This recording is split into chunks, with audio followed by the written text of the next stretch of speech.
अस्सलाम वालेकुम रहमतुल्लाहि वबरकातुहू। दोस्तों, ये मैं दूसरा वीडियो अर्जेंट में इसलिए अपलोड कर रहा हूँ, आप लोग कंफ्यूज है कि मराठी में जैसा क्या पढ़ना बोल के। और मराठी का आपको पता है कि सिलेबस जो है वो एक यानी कि वेटेज के हिसाब से 15 मार्क के आसपास है। एक कम वो बेश शिफ्टिंग में पेपर हो रहे, कहीं 15 पूछेंगे, कहीं 20, कहीं 10 भी मार्क का पूछ सकता है। ऑनलाइन सिस्टम में अक्सर यही होता है। मराठी ग्रामर, जैसा कि आप लोगों के कमेंट आ रहे हैं, मैंने बोला चलो अर्जेंट में एक वीडियो डाल देना ताकि आपका कन्फ्यूज़न दूर हो जाए। देखो, सबसे पहले मराठी व्याकरण में अगर तुम बाला साहेब शिंदे की जो किताब पढ़ रहे हो, तो मैं बोल रहा हूँ कि पूरी नहीं पढ़ने की अपने को। पूरी इसलिए नहीं पढ़ने की क्योंकि उसको वेटेज 15 मार्क का भी हो सकता है, 10 मार्क का भी हो सकता है ऑनलाइन सिस्टम में, लेकिन मराठी ग्रामर रहेगा, ये बात 100% श्योर है।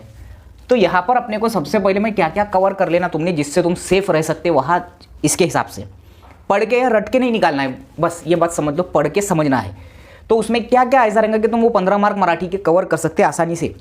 जनरली आमतौर पर 100% पूछे जाने वाले जो टॉपिक्स है वो हमको कवर करने होंगे क्लास 4 से क्लास 1 में जो पूछे जाते हैं आमतौर पर। तो शिक्षक भर्ती के टेट में मराठी के लिए मैं बोलना चाहूँगा, सबसे पहले शब्दांच्या जाती, जो शब्दों के जो अलग अलग जात है मराठी में, वो कंप्लीट कर लो। ये शब्दांच्या जाति पर पूछता है सवाल, ठीक है।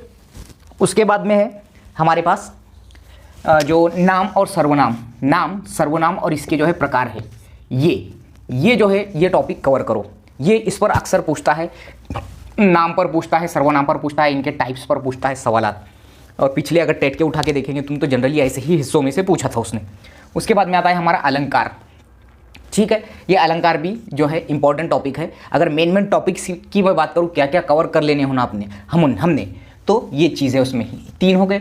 उसके बाद में शुद्ध लेखन, शुद्ध लेखन ये 1 मार्क के लिए कहीं ना कहीं पूछता है। शुद्ध लेखन यानी क्या, जैसा कि 4 ऑप्शन होते हैं उसमें से, जैसा कि कोई एक ऐसा आशीर्वाद लिखा है, ठीक है, एक ऐसा है वगैरह वगैरह, है ना। तो ये शुद्ध लेखन की बात हुई, चलेगा।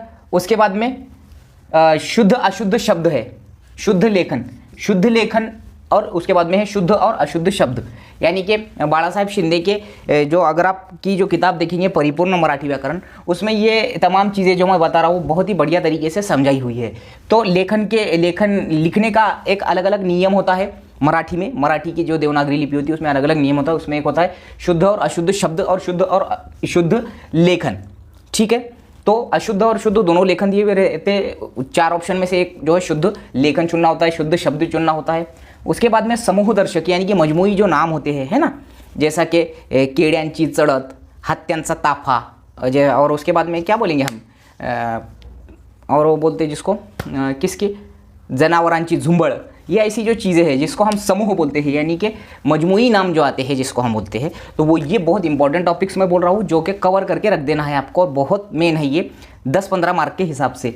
ध्वनि दर्शक जिसमें साउंड्स निकलते हैं, है ना, जैसा कि तुनतुन्याची तुन हम बोलेंगे उसको, और क्या बोलते हैं उसको, बेडकांचा डराव, ये टाइप के जो शब्द है जिसको ध्वनि दर्शक हम बोलते हैं, ये भी है। ये 1-1 मार्क के लिए कंपल्शन में पूछता है, जनरली आमतौर पे ज़्यादातर पूछता है, इसलिए मैं यही चुना हूँ टॉपिक्स। ध्वनि दर्शक जो शब्द रहते हैं वो भी करके रखो, बहुत दिए हुए है उसमें, काय में, अपने जो बाला साहेब शिंदे की बुक में। इसके बाद में एका शब्दाबद्दल शब्द समूह, ये कैसा रहता, जैसा कि अगर मैं बोलूँ, मैंने तुमको इसके पहले भी बोला था कि किसी एक चीज़ के लिए फिक्स जो है वर्ड दे दिया हुआ रहता है, जैसा मराठी में, तो मेरे जहन में फिलहाल में नहीं आ रहा, तो एक शब्द के लिए जैसा जो शब्द समूह रहता, वो भी जो है उसका एक टॉपिक है मराठी ग्रामर का, और ये जनरली आमतौर पे पूछता है, ठीक है। और वाक प्रचार और म्हणी, इसके मुहावरे और जरबुल मिसल जो रहते मराठी के, खुसूसन करो इसको, खुसूसन, ठीक है, जिसको हम बोलते हैं आस्ते शीतेतर जमतील भूते, पडसाला पाणी तीनच, ये जनरली आमतौर पर पूछे जाने म्हणी वो वाक प्रचार है, म्हणी और वाक प्रचार है, ये चीज़ें। इसके अलावा पूरे म्हणी और पूरे वाक प्रचार जो है करके रख लो, और हो सके तो उसको रिपीट पढ़ते जाओ, किसको, वाक प्रचार और म्हणी को। इसमें से इस पर एक जो है ऐसे टॉपिक पर जो पूछता है। उसके बाद है समानार्थी और विरुद्धार्थी करके रखो। समानार्थी बहुत टफ टॉपिक है, और समानार्थी यानी एंटोनिम और सिनोनिम करके रखो, जिसको हम बोलेंगे हम मायनी और मुतज़ाद अल्फाज जो मराठी के होते हैं वो, ये पूछता ही पूछता है। ये जो मैंने जितने भी टॉपिक बोल रहा हूँ मैं आपको, ये 15 मार्क को कवर करने के हिसाब से, यानी 15 तो नहीं बोलेंगे हम, इसमें से 7-8 मार्क का जैसा जनरली पूछता है, बाकी के 10 मार्क का भी पूछ सकता है ऐसे टॉपिक्स में से। कहीं कहीं एक चीज़ को 2 बार, जैसे नाम सर्वनाम पे 2 सवाल भी डाल सकता है, शब्दांच्या जाति पर 1 आ गया, इस पे आ गया, शुद्ध अशुद्ध लेखन पे 1-2 आ गए, ऐसा करके 10 इसमें कवर हो सकते हैं। समानार्थी विरुद्धार्थी बहुत अहम टॉपिक है। इसके बाद है हमारे पास साहित्य विषयक माहिती। देखो मराठी का साहित्य जो होता है इसके बारे में भी वो जनरली आमतौर पर इनके लेखकों के नाम, इनके मुसन्निफिन के नाम, शायरों के नाम या उनका इतिहास वगैरह वगैरह वगैरह, किताबों के बारे में पूछता है, मराठी के बारे में पूछता है, ग्रंथ के बारे में पूछता है, लेडीज़ जो मराठी की जो कवयित्री रह चुकी, जो कवि रह चुका है कोई पुराना, उसके बारे में पूछता है। इसके बारे में भाषेचा, जिसको हम बोलेंगे इतिहास, मराठी भाषेचा जो इतिहास, उसके बारे में भी पूछता है जनरली। कई जगह पे पूछा है मैंने देखा है, जैसा कि कहाँ पर उसके जो है पहले शिलालेख मिले थे, यानी कि पत्थरों पर कोरे हुए जो नाम होते हैं वो कहाँ मिले थे वगैरह वगैरह, ऐसी चीज़ें। तो यानी मेरा कहने का मतलब ये है कि तुम लोग जनरली ऐसा सोच रहे कि मैं अगर बाला साहेब शिंदे बोल दूँ तो मतलब पूरी बाला साहेब शिंदे ही पढ़नी है, ऐसा नहीं है। लेकिन ये टॉपिक को कवर करके रखो, अदरवाइज जितना हो सकता उतना, क्योंकि 15 मार्क कोई मामूली चीज़ नहीं है। तुम इसको पीठ पीछे डालेंगे, तुम याद रखना तुमको इसका पछतावा होगा अगर ऐसी चीज़ों को पीछे डालेंगे तो।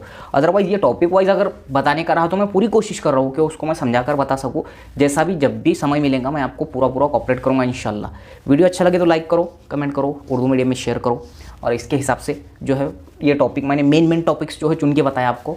इसके अलावा भी हो सकता है तो करो, लेकिन ये तो करो ही करो। अस्सलाम वालेकुम। कमेंट बॉक्स में मुझे ज़रूर बताएं वीडियो कैसा लगा, शेयर भी करें, लाइक भी करें, कमेंट भी करें, और लोगों को भी सब्सक्राइब करने के लिए बोलिए। अस्सलाम वालेकुम।